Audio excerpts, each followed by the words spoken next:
Yes, salut à tous, bienvenue dans ce nouvel épisode de Six Figure Closer. Ça va être une série de plusieurs vidéos où je vais interviewer un peu les meilleurs closers que je connaisse sur le marché pour comprendre concrètement qu'est-ce qui fait la différence entre les top closers sur le marché et les closers lambda. Ok. Et concrètement, qu'est-ce qui fait la différence entre un A-player qui va facturer des dizaines de milliers d'euros tous les mois et les B-players qui stagnent à 2, 3, 5 000 euros par mois. Le but, il va être simple, t'apporter un maximum de valeur. Que tu sois closer, commercial ou que tu veuilles te lancer à 100% dans la vente, tout ce que tu vas apprendre dans cette série de vidéos, c'est pas de la théorie comme on retrouve partout sur le marché, ok? C'est de la pratique, c'est du concret, c'est de l'expérience. On va interviewer des closers qui facturent 10, 15, 20, 30 cas par mois et comprendre concrètement comment ils ont fait pour avoir ces résultats et comment toi aussi aujourd'hui tu vas pouvoir avoir les mêmes. Donc si ça te plaît, n'hésite pas à t'abonner et à liker et je te laisse avec l'invité du jour. Salut JR, tu vas bien? Salut Tommy, ouais, en forme et toi? Yes, nickel. Bah écoute, c'est un plaisir de t'avoir aujourd'hui. On en parlait juste avant, mais aujourd'hui, Jean-Rémy, je vais te laisser te présenter, bien sûr, mais pour te donner moi mon point de vue, tu es un des meilleurs closers que je connaisse sur le marché francophone. C'est pas pour te jeter des fleurs, ok? Mais je sais que ça fait très longtemps que tu es sur le marché. Tu as aussi une vision du coup qui est ultra différenciante, donc ça c'est top. Je sais qu'on est très complémentaires aussi sur certains points, Hmm. dans certains styles de closing où toi tu m'apportes aussi beaucoup. Moi aussi je t'apporte beaucoup, donc ça c'est vraiment top. Ouais, Je vais te 100%. laisser te présenter sur voilà, ton histoire. Mais en tout cas, dans cette série-là, je veux vraiment recevoir que des top closers, des gens que je connais qui ont vraiment les compétences de A-player, qui ont vraiment ce 1% là. Et toi, aujourd'hui, je sais que tu en fais partie. Tu closes avec moi dans un des écosystèmes que je manage. Je sais qu'à côté, tu gères aussi d'autres teams, d'autres gros projets. Donc, ça va être ultra intéressant de t'avoir dans cet épisode. Franchement, je suis trop content. Écoute, on va rentrer dans le vif du sujet. Si tu peux déjà juste te présenter pour ceux qui ne te connaissent pas rapidement ton parcours, ton histoire, qu'est-ce qui t'a amené dans la vente, les résultats que tu as pu avoir. Ouais, bah avec plaisir. Bon, ça va être un peu freestyle, mais en soi, à la base, je suis un ancien introverti, bon, toujours un peu introverti, qui avait rien à voir avec le milieu de la vente et qui s'y destinait pas du tout. J'ai d'abord démarré avec le dev perso traditionnel. J'étais opticien de métier, donc vraiment rien à voir avec le closing, les appels. Et même pour la petite anecdote, je détestais le téléphone. Genre, quand les gens m'appelaient, même ma famille m'appelait, je regardais le téléphone, je décrochais pas et je disais que genre j'étais occupé et je les rappelais jamais. Alors que là aujourd'hui, je passe ma journée au téléphone à enchaîner que ça. Mais c'est ultra intéressant. Alex, il m'a dit pareil dans le premier épisode. C'est vrai. C'est- ouais. Donc, Bah, c'est vraiment fun tu vois, les points de départ et où ça peut finalement nous amener. Parce qu'en fait, je dirais que c'est aussi ce côté. Alors moi, je viens de la Guadeloupe et on a tendance à dire le côté crabe, c'est-à-dire le côté introverti. Tu vois, le crabe, il a les pinces et il reste dans son truc. Bah, c'était vraiment mon profil d'avant. Et en fait, j'en ai fait finalement une force parce que ça m'a poussé à chercher à mieux comprendre les gens pour pouvoir bah, naviguer en fait avec eux dans leur interaction et grâce à ça, bah, devenir finalement un meilleur communicant slash derrière un meilleur vendeur. Mais je dirais que c'est plutôt une conséquence finalement de ça que comment dire, un état d'esprit de départ. Et donc pour peut-être donner un peu de background sur mon parcours, bah, de l'optique, j'ai très vite quitté parce que je regardais le futur en regardant mes collègues qui ont 10 ans de plus que moi. Et quand je regardais les 10 ans de plus que moi, je voyais leur vie et je me disais, bon, ça va vraiment être compliqué. Ça faisait 10 ans que tous les ans, ils demandaient des augmentations et tous les ans, on leur disait, ben, à ton prochain entretien annuel, on en discutera peut-être. Donc je me suis dit, ah non, ça va vraiment pas être pour moi. En plus de ça, bah, le milieu, c'est la santé, un peu du paramédical. Euh, les mutuelles ont commencé à prendre le pouvoir, donc finalement, tu pouvais plus vendre des lunettes comme tu voulais. Tu devais vendre ce que on t'imposait. Donc très vite, j'ai fait demi-tour et j'ai changé de voie. Et j'ai d'abord monté une boîte avec ma femme sur du dev perso, sur aider les gens à mieux comprendre leurs pensées, leurs blocages. Ça nous a fait faire un petit bout de chemin de la Guadeloupe vers la France. On a formé plus de 300 personnes à des outils de dev perso. Ouais, sur les Antilles et la francophonie. c'était toi qui vendais déjà à cette époque-là ou est-ce que tu endossais déjà ce rôle-là? Ben, pas tout à fait, parce que ma femme était meilleure que moi pour ça. Et moi, je la regardais enchaîner l'école. Moi, je faisais le marketing, je gérais les trucs, encore une fois, dans l'ombre, cachés derrière. Et j'ai dû à un moment donné prendre des appels pour la soutenir, pour signer nos premiers élèves et tout, parce qu'on était à distance. Et j'étais en PLS parce que je voyais les gens dire oui ou dire non et je comprenais pas pourquoi ils disaient oui et je comprenais pas pourquoi ils disaient non et je me disais putain je suis trop nul. Alors que elle, je la voyais enchaîner des gens qui disaient oui. J'ai dit bon ok. Et ça m'a fait un premier point de réflexion. Je me suis dit bah, en tout cas il y a un truc où je me sens pas à l'aise. J'aime pas ça en vrai. Et ça m'a fait me poser des questions et me remettre en question en fait en vrai. Donc on a fait ça pendant 2 3 ans. Ça a bien marché. Et puis après, la gestion de la famille, on a 3 enfants, on voyageait avec les enfants pour faire former les gens, ça devenait compliqué. Et on a mis pause sur cette activité. Et là, j'ai croisé un petit Chinois sur les réseaux sociaux qui était au Canada, Dan Lok, pour ceux qui connaissent, pour les anciens du closing. Il a dit exactement pareil, Alex aussi. Eh ben, c'est fun. Mais je crois Ouais, qu'en plus, on s'est formé plus ou moins dans les mêmes périodes avec Alex. ouais, c'est ça, ouais. Et j'ai fait partie du coup de la saison 5 de Dan Lok. Donc ça, c'était vraiment les débuts, hein, cinquième, sixième saison de formation de closer. Et encore peut-être pour la petite anecdote de ceux qui nous écouteront, nous regarderont. Au moment où j'ai croisé Dan Lok, j'étais dans une phase où c'était compliqué, on venait de fermer nos boîtes, on n'avait plus de sous. Enfin, bon, je le dis cash comme ça, mais en gros, entrepreneur, donc pas de RSA, pas de Pôle emploi, pas grand-chose en vrai, Bon. et trois gosses à gérer. Et pour la première fois de ma vie, je me suis retrouvé à demander à ma femme, il te reste un peu de sous, tu peux me passer 800 balles pour payer la première mensualité de la formation de Dan Lok, s'il te plaît? Je vais essayer de bosser bien pour voir que, allez, on devait être en juillet-août par là, ça devait démarrer en octobre la première session. Et je lui dis, prête-moi 800 balles pour que je puisse payer au moins le premier truc et je vais me débrouiller pour pouvoir faire le reste en faisant des ventes, enfin, en commençant à travailler. Elle me dit, ok, on prend dans le peu de sous qui restait et je m'inscris. Et là, les gars nous disent, bon, mauvaise nouvelle, on doit décaler 2 mois la formation. Et là, j'ai dit, non, comment je vais faire? Donc bon, on s'est serré la ceinture, on a mangé des pâtes, des pâtes et du sel pendant quelques jours. Et puis là, j'étais mais à fond. Enfin, j'avais vraiment pas le choix que de faire le maximum. Du coup, la formation a démarré. Il fallait se lever à 3 heures du matin pour suivre le cours en direct. Je faisais de 3 heures à 8 heures du mat. À 8 heures, j'allais emmener les gosses. Je faisais des roleplays en anglais. Il y avait un petit groupe francophone qui venait de se créer dans le coin. Donc, du coup, je faisais des roleplays avec tous les gens qui passaient près de moi. Et au bout du deuxième mois de formation, j'avais trouvé 3 boîtes avec qui bosser. Et j'ai commencé à prendre mes premiers appels. Ok. Et moi, je m'étais vraiment brûlé les bateaux, donc je me suis mis à fond. Et du coup, j'avais pas fini la formation, mais j'ai commencé à prendre des appels en même temps que je faisais des roleplays. Et après, le reste appartient à l'histoire. Mon quatrième mois de formation, euh, je faisais 80% de taux de closing sur ma deuxième offre. La première offre, j'ai fait zéro. J'ai pas aimé, j'étais pas bon. Et donc, ça m'a aussi fait une claque. Et je préfère dire les vrais trucs parce que tout le monde va dire, ouais, j'ai fait 80% de closing dès le démarrage. Non, je me suis pris d'abord un mur. Exactement. Ça n'a pas marché, du coup j'ai travaillé encore plus fort. Et ma deuxième offre, euh, coup de bol, enfin en tout cas je vois passer une annonce, je fais dis au gars, ben, je me lance, j'ai faim, je suis prêt à faire les efforts. Il me dit, ben ça tombe bien, j'ai un webinaire mercredi, on était lundi. Est-ce que tu peux regarder les trucs et te préparer pour ça? Je lui dis ouais, go. Et puis du coup, fin de semaine, 80% de taux de closing et je fais mes premiers 2000 euros de commission euh, en closing. Là je dis waouh, j'ai touché la lune. Et puis du coup, on enchaîne. Je monte dans la team à l'époque, bon, ça commence à devenir vieux, donc c'est moins connu, mais je rejoins la team de Julien Musi sur Leader de ton marché avec Levi. Je deviens au bout de 2 3 mois le top closer de l'équipe. Euh, et au bout de 6 mois, je faisais déjà mes premiers 7K de commission en ligne.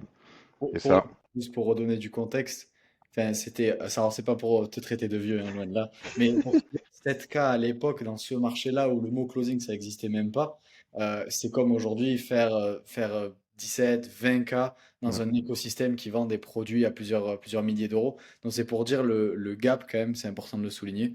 Et ouais, c'est ultra intéressant, ultra inspirant. Merci du coup à JR de nous partager ça. C'est un des éléments qui va revenir, je suppose, dans les questions que je vais te poser ensuite. Mais moi, ça m'a beaucoup fait penser un petit peu à moi sur certains points où ce mm, truc, en fait, c'était pas une option pour toi de réussir. non. C'est, il n'y avait pas moyen, il n'y avait pas autre moyen, en fait, pour toi, pour ta famille, pour tes enfants, que tu ailles te dépasser, tu ailles te challenger et aller chercher des résultats. Ouais. Moi, c'était pareil pour la petite histoire, mais tu la connais. Mais moi, quand j'avais investi dans mon premier programme 8 000 $, j'avais 2005 sur mon compte en banque. Je suis allé chercher 500 euros pour payer 2000 la première mensualité et 1000 celle d'après. Et après, j'avais plus rien. Il fallait que je développe mes compétences de vente, que je trouve un écosystème qui me fasse confiance et que je rembourse cet accompagnement-là qui était sur 4 mois. Et en fait, je suis tellement arrivé à un niveau où j'avais pas le choix Mm, que toutes les cellules de mon corps, en fait, se ouais. sont mis en action pour aller chercher ces résultats-là. Et je suis persuadé aujourd'hui, avec le recul, que si le programme que j'avais acheté aux US, il valait 2000 $, j'aurais pas eu les mêmes résultats que j'ai aujourd'hui. J'en suis persuadé. Mm. Donc, ouais, ultra intéressant.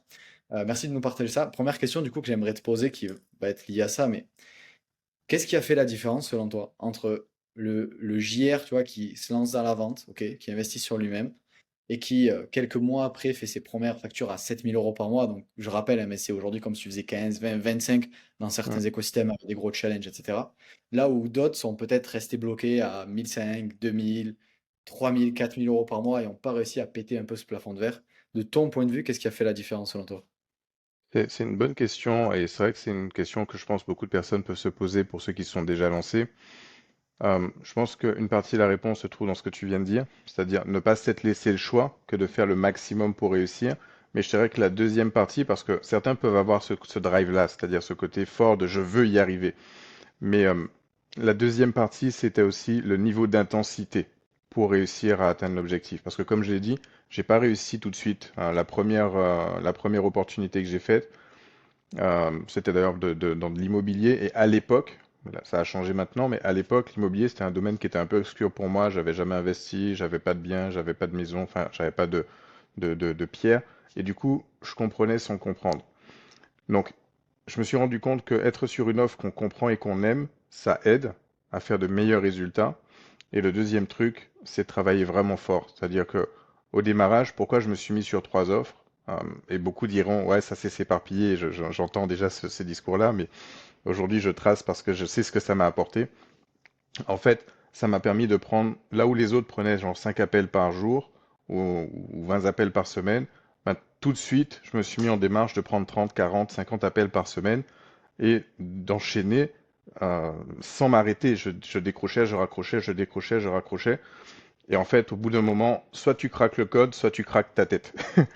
J'ai préféré craquer le code et du coup, j'ai appris à comprendre les gens, à comprendre ce qu'ils recherchaient, à comprendre aussi les limites en ce qu'on m'avait appris en formation, qui était un peu, ben, des fois un peu scolaire. Tu vois, il faut bien donner des trucs qui marchent pour tout le monde, Ouais, mais c'est ce ça. qui, ce qui marche pour tout le monde marche pas pour les gens en particulier. Et donc, tu dois t'adapter, tu dois comprendre, tu dois mettre de la finesse. Et ça, tu le fais que quand tu fais suffisamment de fois quelque chose pour comprendre les subtilités. Et donc, pour moi, ce qui est vraiment, ce qui a été game changer et ce qu'il est encore aujourd'hui quand je cherche à passer des nouveaux paliers dans mon niveau de compréhension, de performance ou de résultat, c'est d'augmenter l'intensité. Faire plus en cherchant à faire mieux et en continuant après de me former ou de chercher du feedback de personnes que j'admire et que j'apprécie. Tu vois, c'est pour ça que je suis venu rejoindre par exemple tes écosystèmes, parce que pour moi, je savais que j'avais des choses à apprendre, à la fois parce que ben, les dinosaures, s'ils se mettent pas à jour, ils meurent, ils s'éteignent, et aussi parce que le marché, les gens évoluent et les références évoluent. Et donc, si on se rend pas compte de ce que les gens ont besoin d'entendre maintenant, ce qui marchait il y a 5 ans, ça marche plus aussi bien maintenant, et on peut pas l'appliquer toujours de la même façon. Ultra intéressant. Et c'est exactement ça. Enfin, encore une fois, tu veux progresser au foot aujourd'hui, c'est lequel qui va progresser le plus entre un qui Mm. fait 100 coups francs par jour et un qui en fait 100 par semaine. Donc Ouais, après, c'est d'avoir le bon équilibre et là où tu as été bon, mais parce que je pense que potentiellement tu avais aussi des facilités dans ça, de la compréhension des gens et de toi-même. Mais quelque chose que je dis aussi aux gens, c'est que il faut avoir le bon équilibre entre prendre du volume. Pour moi, dans le volume, c'est là où tu vas créer des habitudes. ouais, Oui, tu vas comprendre en fait qu'est-ce qui se passe, mais aussi pouvoir avoir cette période où tu vas mettre de la conscience, réécouter tes appels, réécouter tes calls, voir c'est quoi c'est vrai. aussi qui te challenge, pour que justement dans le volume que tu vas aller chercher, tu aies des points en tête que tu veux améliorer.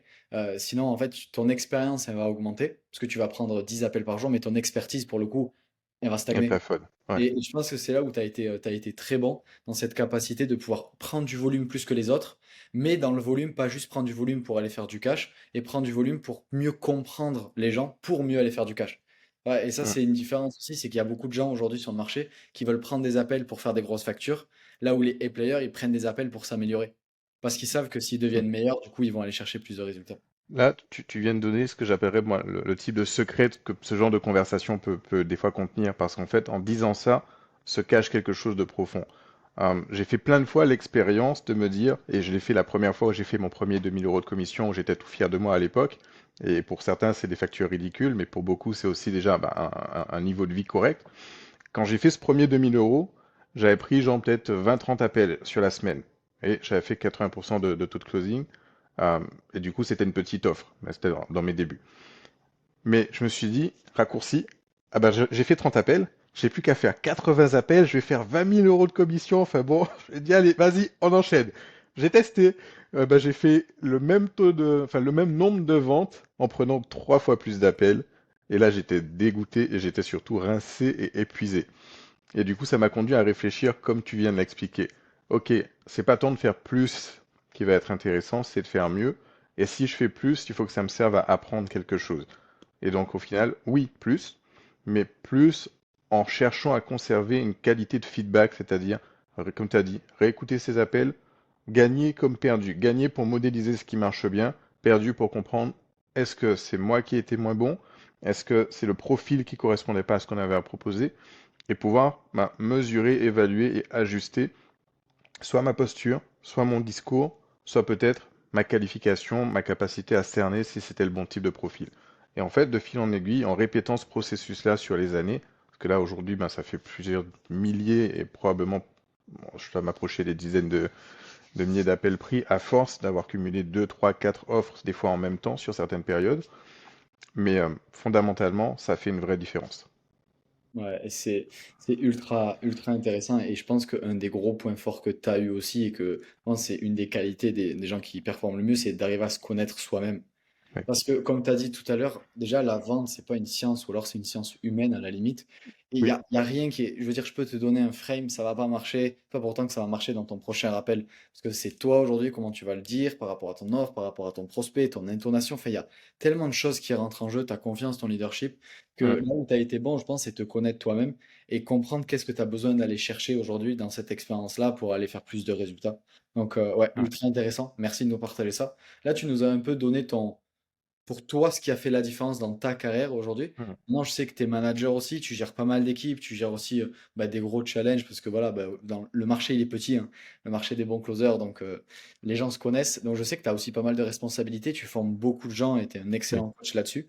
C'est quoi, du coup, là, plus du point de vue du JR qui est manager aujourd'hui, Mhm. qui fait selon toi la différence entre des closers que tu peux voir passer, qui stagnent et qui vont pas aller chercher de nouveaux résultats, et ceux que tu vois passer et que tu les vois exploser en termes de résultats concrètement, est-ce que tu arrives à repérer peut-être un, deux, trois qualités qui les transforment en A-player? Ouais, ça, c'est un bon feedback effectivement que tu apportes parce qu'effectivement, de fil en aiguille, à force de pratiquer, tu finis par comprendre ce qui marche pour toi. Mais ce qui est intéressant, c'est de savoir aider les autres après à l'appliquer, à le dupliquer et à l'intégrer. Et effectivement, avec le temps et les équipes, ce que je remarque, alors tu m'as dit 3 points, j'ai essayé d'en trouver trois, mais déjà le premier qui me vient, euh, c'est quelque chose qui est de l'ordre de la coachabilité, c'est-à-dire la capacité que quelqu'un a d'entendre un feedback sans, et ça c'est pas toujours facile, sans se mettre en défense vis-à-vis du feedback. Alors ça Exactement. peut dépendre de la façon dont le feedback a été fait, des fois si c'est trop frontal, la personne a du mal à le recevoir, mais il y a des gens qui ont naturellement cette capacité à s'ouvrir pour entendre, et non pas se fermer et se braquer. Et ça déjà c'est un game changer dans la capacité d'apprentissage. Euh, Exactement. Et je si... pense que c'est aussi un de tes gros points forts. JR, pour la petite anecdote, bon, ça se voit, hein, je suis plus jeune que JR. Et quand je suis arrivé du coup dans l'écosystème dans lequel enfin, tu causais, enfin, quand toi tu es arrivé plutôt dans l'écosystème que moi je manageais, il y avait ce truc où JR il a beaucoup plus d'expérience que moi en termes de temps. Et pourtant, il est arrivé direct. Et c'est là où j'ai vu que tu étais vraiment un A-player et qu'on allait énormément matcher. C'est qu'il est Hmm, arrivé en fait dans se dire, ok, ben ce petit jeune là, ok, qui a eu des gros résultats, bah, je sais qu'il va pouvoir aller m'apporter des choses exactement comme moi aussi JR m'apporte des choses et comme on s'apporte tous des choses dans les écosystèmes qu'on manage. Mais 100% cette coachabilité là, pour moi, elle est primordiale et moi personnellement, c'est une obsession de vouloir toujours apprendre d'autres ouais. personnes, de vouloir me développer. Et en effet, c'est ce qui fait la différence, surtout dans le métier de la vente et des commerciaux. Ah Souvent, oui, on peut y avoir ce truc d'ego. Garder en tête aujourd'hui, ton ego, c'est ton pire ennemi, concrètement, ah, mais vraiment. 100%. Donc, 100%, ultra 100% parce que intéressant. c'est clairement le truc qui va te piéger dans je sais déjà. Sauf qu'en fait, en vrai, si tu sais déjà, tu as les résultats que tu vises. Si tu les as pas, c'est que tu sais toujours pas, même si tu sais. Enfin, tu vois, les gens comprendront, je pense, la phrase. Mais en vrai, oui, 100%. Et j'avoue, moi, quand j'ai rejoint ton écosystème, je venais avec la soif d'apprendre. Je me suis dit, punaise, mes trucs, ça marche, mais ça marche à un certain niveau. Je vois des gars qui ont l'air de marcher mieux encore que moi. Et puis quand je les entends parler, waouh, ça fait sens. Je me dis, ok, là, reset sur tout ce que j'ai appris, je m'en fous. Je veux intégrer et boire de nouvelles choses et je vais les transformer après à ma sauce. Mais Exact. derrière, juste pour donner un contexte, c'est un truc qui m'a permis, tu vois, en intégrant tes frais, en intégrant aussi ta personnalité et tes feedbacks, de pouvoir faire passer mon process de call que j'ai fait pendant des années sur 1 heure, 1 heure et quart pour closer ce qui était la norme, hein, on va dire 45 minutes, 1 heure, à pouvoir closer en 20-30 minutes et de le faire de manière quasi systématique sur 80% de mes appels. Mais ça, je l'aurais jamais fait avant, et c'est parce que j'ai été à l'écoute de ta posture, de tes frames et de comment est-ce que tu pouvais mettre les choses, et de pouvoir après le transmettre à d'autres. Et tu vois, pour revenir à ta question de départ, ça c'est vraiment ce point-là, c'est ce côté être à la fois humble et ouvert à apprendre, tu as ce côté soif d'apprendre, je pense que ça fait une très très grosse différence. Mais on l'a même vu encore récemment dans la team sur laquelle on est ensemble, où on a notre setter historique qui est passé closer. Et un truc que j'apprécie avec lui, il est fantastique pour ça, Johan, c'est que même s'il a des résultats hors normes, il continue de demander du feedback, il continue de demander de l'aide, il continue de regarder des appels des autres, il continue de demander, tiens, t'as pas un petit frame ou un petit truc pour pouvoir gérer telle ou telle chose. Et ça, tu sais que quand quelqu'un fait ça dans tes équipes, c'est quelqu'un sur qui tu peux vraiment te poser parce qu'il cherche tout le temps à s'améliorer. Et je crois que ça, c'est la qualité de fond qui fait le meilleur closer ou qui, en tout cas, forme les meilleurs closers. Il y a des gens que j'ai vus, que j'ai accompagnés dans des équipes pendant 3 ans, 4 ans, qui restaient à des résultats moyens tout le temps. Et ça, c'est peut-être le deuxième point du coup que je vais partager, parce que tu as la soif d'apprendre et tu en as qui l'ont et qui font des efforts, des efforts, des efforts, et malgré tout, par contre, ils stagnent quand même. Et ça, c'est frustrant, et des fois, j'étais frustré pour eux. Euh, et il Ouais. y a un moment donné, il y a un espèce de déclic qui se passe, tu sais pas pourquoi, ni comment, mais avant, après. Avant, il faisait son même appel où il n'arrivait pas à se positionner, et après, il y a un truc qui se positionne et là, tu dis enfin, tu as envie de l'applaudir quand tu écoutes son appel, tu dis ouais, go, c'est bon, là, tu as compris, tu t'es mis dans ta position. Et ça, c'est souvent un truc de l'ordre de la confiance en soi, ou peut-être quelque chose comme, bah, peut-être comme tu disais tout à l'heure, se connaître mieux, en tout cas, assumer qui on est sans être dans le jeu de la comparaison ou dans le jeu de je fais parce que je dois faire pour plaire ou quelque chose comme ça. Et quitter le people pleasing, faire pour faire plaisir aux autres. Et là, je pense à quelques closers que j'ai accompagnés comme ça, qui ont fait des 2-3 années moyennes. Ils faisaient des coms normales, ils avaient 20-25% de taux de conversion, on va dire un truc correct, mais ils n'arrivaient pas à passer plus. Et puis d'un coup, ils ont compris ça, et leurs appels, rien à voir. Et ça vaut aussi pour des coachs que j'ai accompagnés sur leurs appels, qui passaient leur temps à se justifier, à s'expliquer, puis d'un coup ont changé de posture, sont restés en écoute, se sont mis plus en retrait, et au lieu d'être en train de parler d'eux, se sont mis à écouter activement, et ça change la donne. Confiance, certitude, posture. Quand tu as la technique, ce truc-là fait 80% du boulot, mais ça s'apprend pas toujours et ça se transmet pas comme ça. Il faut que la personne le vive ou le ressente ou le comprenne. Et, et ça fait une grosse différence. En deuxième point, je mettrais celui-là. C'est intéressant. Et juste pour faire un big up, tout à l'heure, tu parlais de Johan. C'est un des trucs qui a fait la différence pour l'histoire, hein. Johan, il y a 3 mois, 4 mois, il était setter et gagnait 1 500 € par mois. Le mois dernier, il a facturé son premier mois, enfin son deuxième mois d'affilée à plus de 10K. Ouais, Donc voilà, encore une fois, félicitations à lui. Et c'est ce qui fait vraiment la différence. Grandir dans un bon écosystème avec des closers comme JR, comme Alex, comme moi et comme tout l'écosystème qu'on a, et être coachable, être à l'écoute. Et comme tu dis, c'est ultra intéressant. La première personne qui doit changer, c'est pas tes mm, prospects, c'est pas tes coachs, c'est toi-même en fait. C'est de ouais, t'ouvrir. La confiance en soi, tu peux pas l'avoir comme ça en claquant du jour au lendemain. Maintenant, tu peux l'avoir en devenant un monstre dans ce que tu fais. Et ce déclic-là interne, je suis d'accord avec toi, je pense que c'est quelque chose pour le coup que tu peux pas apprendre dans un coaching. C'est un mm. déclic que tu vas avoir et ensuite tu vas devoir le travailler pour aller chercher plus de résultats.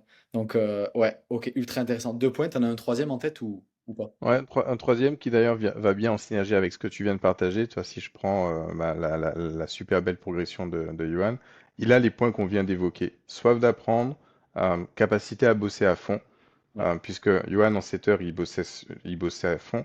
Et quand il est passé au closing, bah, il s'est mis à prendre 5 puis 10 appels par jour. Il travaille le samedi, le dimanche. Enfin, il a ses objectifs et sa vision. Et il était OK à faire je ne vais pas dire des sacrifices, mais à prendre des décisions qui sont congruentes avec les objectifs qu'il veut atteindre.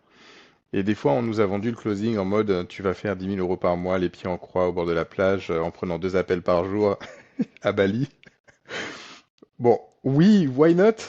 Mais la réalité du terrain, il y a quand même du boulot et il y a beaucoup plus de boulot que ça. Oui pour les 10K, oui pour faire 15K, oui pour faire plus que ça. Mais la majorité des closers aujourd'hui que je connais qui font ces chiffres-là se sont mis en mode commando et ils font que ça de manière très intense des fois sur des durées très compressées, mais avec une vision et ils savent pourquoi ils le font. Et du coup, ils atteignent ces résultats-là. Mais ils ont bossé sérieux et ils ont vraiment été dans la réécoute de leur boulot et de leurs appels pour pouvoir bien faire les choses. Et donc le troisième point, je dirais ça, c'est euh, être capable, quand ça fait sens et que ça sert un objectif global, une vision long terme, bah de bosser en fait et de se donner dans le travail pour aller atteindre ces résultats-là. Les trois ensemble égale des factures stratosphériques. Ouais, 100%. Et je rajouterais, pour compléter, je rajouterais être dans un bon écosystème qui te permet justement de grandir. Parce qu'il y a toujours le pilote et le véhicule. Tu peux Oui, être le meilleur pilote du monde, meilleur mindset. Si tu continues à conduire une Twingo, ça va être compliqué. Donc, grandir, moi, je sais quelque chose qui m'a énormément appris, c'est grandir avec des gens qui sont meilleurs que moi. Et oui, beaucoup de gens qui sont meilleurs que vous. JR, il est meilleur que moi dans certains domaines, je suis meilleur que lui dans d'autres, dans le oui. closing, etc. Mais grandir et d'aller chercher toujours, ouah, ce qui fait JR, c'est ultra intéressant, ce qui fait Alex, c'est ultra intéressant, beaucoup de mes mentors aux US aussi, et grandir dans un écosystème qui est à la hauteur de mes ambitions et qui me permet en fait de pouvoir aller chercher ces résultats-là. Et là, vous avez le combo parfait, donc full value. Merci beaucoup pour ça, JR. J'ai deux, trois questions. On va faire questions courtes, réponses courtes. Ok, un truc un peu rapide, ça va être cool. C'est quoi pour toi la plus grosse erreur que tu as fait en closing qui t'a probablement coûté des dizaines de milliers d'euros de facture à la fin du mois? Est-ce que tu en as une en tête? Ouais, ça va avec ce que tu viens de dire. Rester trop longtemps dans un, entre guillemets, mauvais écosystème. En tout cas, un écosystème sous-évalué parce qu'en fait, aujourd'hui, avec un certain niveau de vision, bah, le temps, c'est de l'argent, les opportunités manquées, ça se rattrape pas. Et du coup, si tu investis trop de temps à un endroit qui te rapporte peu, ou que tu es sur une offre qui est pas suffisamment soit quali, soit euh, cher en panier moyen pour atteindre tes résultats, bah, tu auras beau forcer plus, tu n'iras pas plus loin. Et donc, il faut travailler smart, pas travailler plus fort. Ouais, ultra intéressant. 100%. L'environnement, ça va déterminer tes résultats aussi. Ouais. Donc, ouais, 100%. À Euh, compétence égale, le véhicule va déterminer jusqu'où tu pourras aller. ouais, c'est beau ça. En effet, mettez-le, enregistrez-le là et mettez-le en commentaire. Mais non, c'est top. À contrario, du coup, ça a été quoi ta plus grande force selon toi, ton plus gros point fort aujourd'hui dans ton closing? Là, si on prend le closing de JR, c'est quoi ton point fort que 99% des gens n'ont pas? Hmm. Ça, c'est une big question. Bon, je pense ce qui me vient spontanément, je te dirais la certitude. Et slash posture derrière, mais la certitude donne une partie de la posture, donc ça marche. La certitude, c'est le gros point, parce que cette certitude-là, elle est interne, elle n'est pas externe, et tu peux la transporter peu importe les offres que tu vas closer. Alors que si tu dois te construire de la certitude à chaque fois, c'est long. Certitude intérieure. Et donc ça, c'est un travail en connaissance de soi, confiance en soi, même des fois en sport, travailler le corps, la posture, ça aide la physiologie. Donc certitude. C'est ultra intéressant parce que tout à l'heure, tu nous disais que tu avais peur de répondre au téléphone, enfin, t'aimais pas ça. Et là, tu es en train de me dire que ton plus gros point fort, justement, c'est ta certitude interne, peu importe le prospect, peu importe l'offre. Ça a été quoi est-ce que le déclic, ça s'est fait juste en plusieurs années, plusieurs dizaines ou centaines d'appels? Ou Mhm. est-ce qu'il y a eu vraiment un déclic au moment où tu as senti que tu as gapé en quelques semaines, quelques mois? Il y a eu un déclic, mais donc je resterai, tu vois, sur le côté corps et physique pour ce déclic-là.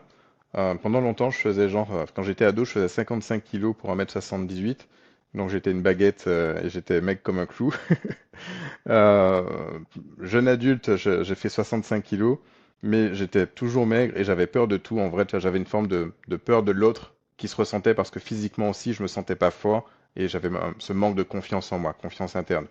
Le game changer qui est venu avec mes premières commissions et ma première capacité à closer, c'est que je me suis dit, en fait, si je veux gérer plus de boulot, plus de responsabilités, il faut que je sois plus fort mentalement, mais aussi physiquement. J'ai pris un coach sportif, j'ai pris 10 kilos dans les 6 mois qui ont suivi Ouais. en muscle, j'ai travaillé mes perfs, et en fait, ça m'a permis de gagner la certitude interne que je n'avais jamais eu avant à l'époque.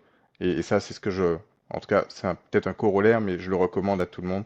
Faites un sport, pas obligé de devenir bodybuilder, on s'en fout, mais juste un truc qui te fait monter en confiance dans ton corps, dans ta maîtrise de toi et dans gagner régulièrement des petits objectifs qui vont devenir de plus en plus gros. C'est ce muscle-là qui fait la certitude. Apprendre à gagner et à se dépasser plusieurs fois régulièrement pour créer une culture interne de je gagne, je réussis, je peux y arriver et je peux faire plus.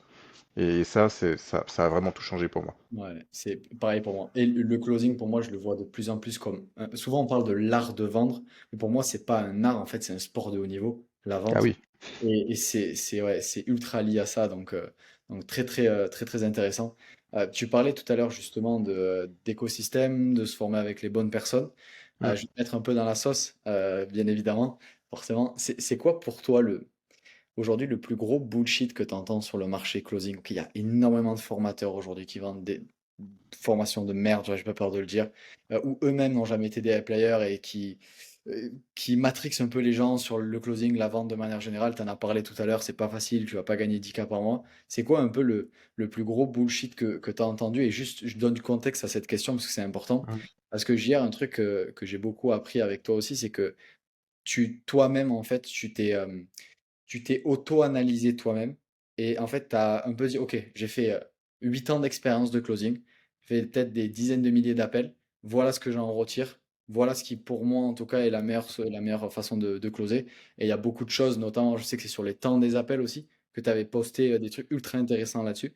Donc j'aimerais te demander, ouais, c'est quoi pour toi le plus gros bullshit un peu que tu vois sur le marché qui, à ton sens, est entièrement faux? Waouh. Il y en a beaucoup. Euh, ouais, il y en a beaucoup et en même temps, il y en a pas beaucoup, je te dirais, parce que il y a un moment que j'ai commencé à faire un truc qui est de me déconnecter de tout ce qui peut entraîner dans mon esprit de la comparaison. Parce qu'avant, j'étais tellement connecté à ce que faisaient tous les gros du marché, les best closers de mon époque et puis de l'époque de maintenant. Et au bout d'un moment, tu te mets dans le mal parce que tu dis, ah ouais, lui, il a fait 500 000 euros de vente. Moi, j'ai jamais fait ça, je suis trop nul. Et en fait, du coup, on perd un peu le focus. Et le focus, je trouve qu'il doit être vraiment sur soi. Euh, c'est quoi le plus gros bullshit? Bah, je te dirais tous ceux qui te disent que tu peux faire trop facilement quelque chose et qui minimisent les efforts. Et d'un autre côté, tous ceux qui te disent que c'est pas possible de faire quelque chose, parce qu'en fait, tant que t'as pas essayé, t'en sais rien. Moi, j'ai cru pendant longtemps que c'était pas possible de faire des closings en 30 minutes. J'ai cru pendant longtemps que c'était pas possible de faire des closes en visio. Et d'un autre côté, le marché a éduqué les closers en mode tu fais pas des closes en appel téléphonique, ça marche pas, il faut faire que de la visio. Bah, bonne nouvelle ou mauvaise nouvelle, j'en sais rien, tout marche, hein. Appel, SMS, tu peux closer par Messenger, tu peux closer en physique, tu peux closer au téléphone, tu peux closer en visio. Tout fonctionne. Faut juste avoir le bon processus, le bon discours, le bon produit, la bonne offre et le bon public pour. Donc, le truc, c'est. Alors, si, je vais en donner une parce que ça, c'est ma petite pique personnelle. Je dirais, c'est ceux qui disent il faut être à 100% dans un seul truc pour être bon dedans. C'est vrai, jusqu'à un certain point, et ça peut être faux dans certaines circonstances. Donc, restez ouvert et voyez qu'est-ce qui marche pour vous et qu'est-ce qui vous aide à apprendre le plus vite. Exactement. Et pour corroborer là-dessus, je pense que le moment où j'ai le plus gapé dans mes compétences de closing, Mm. c'est le moment où j'ai, à côté du closing, commencé aussi à manager certaines teams. Parce que le fait d'apprendre quelque chose, ça m'a fait conscientiser. Ça m'a demandé aussi de ben, me bouger le cul. Je me suis dit, je peux pas arriver dans un coaching, coacher des gens si même moi déjà je suis pas un crack. Donc la Ouais. première personne qui doit changer, c'est moi. Et 100% d'accord avec toi, ça peut être aussi un levier. Dans un premier temps, rester focus. Mais encore une fois, c'est la compréhension de soi-même. Moi, on m'a souvent dit, quand je me suis lancé dans la vente, on m'a dit, tu peux pas commencer déjà closer dans un bon écosystème, commence setter. J'ai pas Ouais, écouté. J'ai c'est pas. commencé Ouais, closer, j'ai eu des résultats. Quand j'étais c'est ça. closer et que j'ai voulu commencer à gérer des teams, on m'a dit, t'es trop jeune, t'as pas assez d'expérience, X, Y, Z. Et au final, en fait, c'est juste que l'ambition ou ma vision par rapport à moi, je la connais mieux que les autres. Donc, Mm. apprenez à bien vous connaître et à prendre des décisions quand il faut prendre des décisions là-dessus. Donc, ouais, 100%. Euh, C'est très juste ce que tu dis, je rebondis juste dessus rapidement sur ce côté-là. À un moment donné, il faut aussi prendre ses propres décisions en fonction de son ressenti, de sa vision et de son ambition. Je veux dire, pareil, on m'a dit longtemps quand je démarrais dans des équipes, ah bah tu peux closer que l'offre la plus petite ou telle offre parce que celle-là c'est pour les boss ou c'est pour les anciens. Ah bah, à chaque fois que j'ai décidé de la closer, j'ai dit bah ok je m'en fous, le profil que j'ai il ressemble à quelqu'un qui pourrait l'acheter. Je lui ai proposé, il l'a acheté, j'ai dit bon bah désolé, je savais pas qu'on pouvait pas la vendre. Tenez, c'est fait. Et puis fin. Et en fait, du coup, tu montes comme ça tu dois plus rester à demander l'autorisation à l'autre. Oui, dans le respect des process et des cadres, à un moment donné, tu dois prendre tes propres autorisations si tu veux grandir et progresser. Et comme tu l'as dit, quand tu sors de ta posture de juste closer et que tu t'ouvres à comprendre ce qui se passe autour de toi, que tu vois d'autres écosystèmes, bah, tu prends une position méta qui t'aide à mieux comprendre tout le reste du processus de vente et de la psychologie de l'humain. Et coacher et manager des closers, ça aussi, ça a été un game changer parce que tu vois ce que les autres font, qui marche moins bien, et qu'ils répètent en pensant que c'est juste la norme. et tu te rends compte qu'en fait, à un moment donné, non, on se tape tous contre un mur, alors qu'il suffisait juste de faire un pas de côté pour passer à côté du mur. Le mur, il était juste là pour que tu passes par-dessus, pas pour que tu restes bloqué devant. Et comprendre ça, ça t'aide à faire des fois des shifts. Et je finirai juste avec ça. Ouvrir ton regard à d'autres aspects du marché te permet de ne pas rester que dans un seul truc où tu as des œillères. Et tu améliores ton closing quand tu comprends ce qui se passe autour dans d'autres niches qui sont proches ou différentes de la tienne. Parce que du coup, bah, ce qui marche pour les autres peut marcher pour toi, peut ne pas marcher pour toi, mais au moins tu le sais parce que tu l'as essayé. Et Exactement. j'ai jamais mieux réussi que quand j'ai commencé à manager, closer, faire un peu de marketing, faire du copywriting pour les boîtes avec qui je bosse. Et aujourd'hui, bah, je crois que j'ai deux ou trois de mes équipes qui font du 200K par mois, soit dans lesquelles je close, soit pour lesquelles je fais du copywriting. Et au final, bah, de ça, ça me sert pour le closing. Ouais, et aussi, je rajouterais pour moi un gros point fort que tu as, et je pense qu'il peut donner beaucoup de valeur à beaucoup de personnes qui nous regardent, c'est que tu as su en fait devenir aujourd'hui un top closer sur le marché, gagner très bien ta vie, et pourtant continuer en fait à te former, continuer à rentrer dans de nouveaux écosystèmes, continuer à closer, et pas juste Mm. rester sur ta zone de génie en fait, et stagner, parce que bah, il y a des Ouais. mecs comme moi qui arrivent qui sont plus jeunes, etc. Il y a des choses qui changent et tout. Donc très, ouais, très inspirant et très intéressant ce que tu nous dis. On va finir, j'ai juste deux dernières petites questions pour toi, très rapides. Là aujourd'hui, il y a une personne qui nous regarde, on te dit, ok, JR, moi je suis closer, je gagne 3 000 € par mois, j'arrive pas à gaper. Concrètement, là, c'est quoi le plan d'action, pardon, que tu lui donnes en peut-être 3 étapes sur les 6 à 12 prochains mois pour qu'elle aille dépasser ses standards et gagner 5, 7, 10, 12K par mois, comme l'a fait Johan, par exemple, avec nous. Est-ce que tu Ok. vois, tu as un peu un plan d'action étape par étape, qu'est-ce qu'il faut qu'ils fassent les gens? Ouais, je te dirais, bah, les trois étapes que je suivrais si je devais prendre cette décision de faire passer un gap à mes commissions, c'est premièrement, m'analyser moi. C'est-à-dire, est-ce que je suis la personne qui est capable d'atteindre ça? Travaille sur moi, mes croyances et mes peurs, parce que si je miroite 10 000, mais que j'ai peur d'avoir 10 000 parce que je me dis que ça va faire de moi une autre personne, je vais m'auto-saboter dans le process. Donc, mieux me connaître, mieux me comprendre et m'assurer que je sois raccord avec le désir d'atteindre cet objectif-là et les efforts que ça représente. Deuxième chose que je ferai, c'est vérifier le véhicule dans lequel je suis actuellement. Est-ce qu'il a le potentiel de m'emmener vers cet objectif-là? C'est-à-dire, est-ce que l'offre, le panier moyen est suffisamment important pour pour que je puisse atteindre l'objectif? Si je dois peut-être donner du contexte, et désolé pour les entreprises que ça pourrait embêter, mais une offre à 1 500, par exemple, ça demande de faire beaucoup de ventes pour aller chercher du 10 000. Il faut qu'il y ait une échelle de commission extra derrière. À partir de 3 000, ça peut être vraiment intéressant pour faire de belles commissions. 5 000, 10 000 et plus, là, tu as la garantie de pouvoir faire très régulièrement du 10K par mois sur un écosystème. Donc, est-ce que mon écosystème me permettrait de le faire si j'avais des stats corrects, c'est-à-dire stats corrects, 30 à 40% de taux de conversion minimum, et comment je peux atteindre ce genre de standard pour pouvoir prétendre à aller chercher plus. Et troisième point, là encore, ce que je vais dire, ça vient à contrario du marché, et je sais qu'il y a plein d'entrepreneurs qui vont me taper quand je vais dire ça, mais pour le coup, si ton offre correspond pas 100% à ces critères-là, prends une deuxième offre en complément et développe la capacité d'aller chercher plus. Alors, soit tu brûles tes bateaux, tu trouves une meilleure offre et tu te fais recruter dedans, soit tu fais les deux, au moins pendant un temps, pour voir jusqu'à quel point tu arrives à te rendre, et j'aurais peut-être dû rajouter 4, je me ferai coacher dans tous les cas. Je me Ouais. ferai coacher par quelqu'un qui voit ce que je ne vois pas, qui a les résultats que je veux atteindre et qui probablement a le réseau dont j'ai besoin pour atteindre ces résultats-là. Parce que seul, tu peux, enfin, si tu peux, c'est plus compliqué, ça demande une belle intelligence relationnelle, mais si tu te fais accompagner par un écosystème qui a déjà des résultats, ou en tout cas qui connaît les gens qui ont les bons résultats, on va te placer au bon endroit et ça, c'est précieux. Enfin, je veux dire, ça fait une vraie différence. Je te dirais que je t'ai connu, Tommy, pas parce que j'avais une belle gueule, hein, mais parce que je connaissais Alex qui m'a dit, bah tiens, j'ai une opportunité là. Et en fait, c'est parce que j'avais le bon relationnel que j'ai pu intégrer un écosystème qui aujourd'hui est juste magique. J'adore bosser avec toi, j'adore bosser avec Alex. Et franchement, je suis super content d'être avec vous, c'est top. Yes. Bah, c'est pareil de notre côté. C'est ultra intéressant juste pour finir. Je sais pas si tu as un call là justement mais dans une minute. Juste finir là-dessus, c'est que quand tu parles de véhicule aussi pour les gens qui nous regardent, pour moi il y a deux côtés de la pièce. Il y a l'offre. Donc l'offre, c'est Mm. le prix, c'est combien tu vas aller pouvoir chercher de commission. Et l'autre côté aussi de la pièce, c'est les personnes avec qui tu travailles.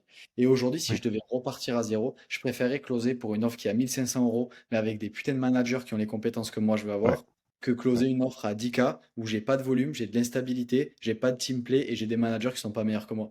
Donc avoir le bon équilibre et pouvoir, comme tu l'as dit, sortir d'un écosystème si soit l'offre, soit l'humain en fait ne correspond pas à vos mm. ambitions.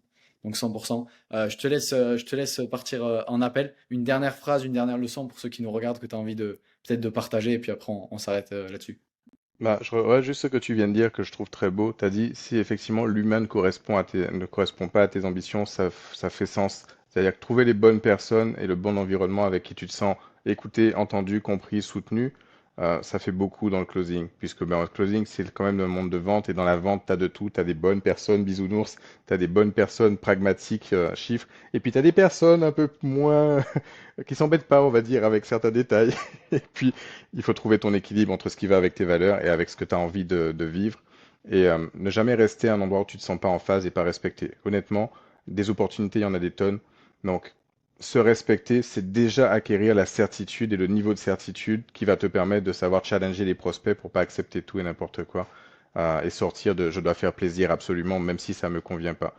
Et ça, c'est la première éducation qu'en tant que closer, on veut avoir et dans la vente, mais je dirais même dans les relations humaines, c'est apprendre à comprendre quand est-ce qu'on se respecte et quand est-ce qu'on se respecte pas. Quand on le comprend, on est capable dans un échange de vente de se rendre compte quand est-ce qu'on se respecte et quand est-ce qu'on se respecte pas. Et du coup, quand on se laisse déborder par notre prospect, ou au contraire, quand on est en train de le leader, le diriger par l'exemple et lui montrer la direction qui va lui permettre de changer de vie. Parce qu'on a acquis la certitude que notre offre, notre produit, notre service va l'aider à changer de vie. Et donc ça, quand on a cette certitude-là, derrière, on n'a pas de gêne ou d'inconfort à challenger, à donner des perspectives différentes, des directions différentes, et du coup à emmener la personne à prendre la meilleure décision pour elle. Parce que comme toi et moi, on l'a dit et on l'a vécu, bah, cette décision, par exemple, de prendre une formation un jour en ligne avec des gens qu'on connaissait pas, qui faisaient peur, on se demandait si c'était pas une arnaque, bah, elle a changé notre vie. Et aujourd'hui, si c'était à refaire, je le referais 1 million de fois, parce que la trajectoire derrière, elle est juste belle. Et ça, c'est fantastique, pouvoir bosser de chez soi. Moi, j'ai mes gosses, je les emmène à la gym, je les emmène faire des trucs, et puis je peux aller faire mes appels tranquilles. Ça fait tellement plaisir, et je peux les voir grandir. Et ça, c'était ce qui me portait, le côté famille. Et derrière, bah, les Magnifique. finances suivent, et c'est top. Ouais, magnifique. Pour conclure, c'est avant de changer la vie de vos prospects, changez la vôtre et ce Mm. sera le levier nécessaire. Merci JR, c'était un Bah, grand merci plaisir. Tommy, Bon close du coup et on se voit très vite.